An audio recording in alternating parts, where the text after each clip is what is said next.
বাংলাদেশের মাটিতে আর কোনো ফ্যাসিস্ট যেন জন্মাতে না পারে সেটাই বিএনপির লক্ষ্য বলে মন্তব্য করেছেন কেন্দ্রীয় বিএনপির সহ গণশিক্ষা বিষয়ক সম্পাদক আনিসুর রহমান তালুকদার খোকন।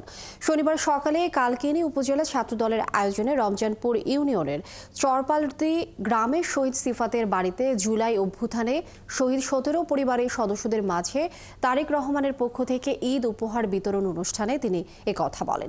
তিনি সরকারের প্রতি দ্রুত নির্বাচনের তফসিল ঘোষণা করে একটি গণতান্ত্রিক সরকারের হাতে দেশকে তুলে দেওয়ার দাবি জানান।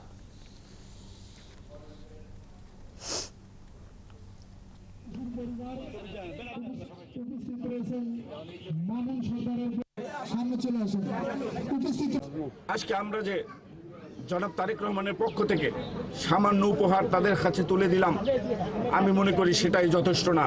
আমাদের প্রত্যেকটি সেই গুম খুন থেকে শুরু করে এই ১৭ বছর প্রত্যেকটি শহীদ যারা হয়েছেন প্রত্যেক খুনের বদলা আমরা নিতে চাই।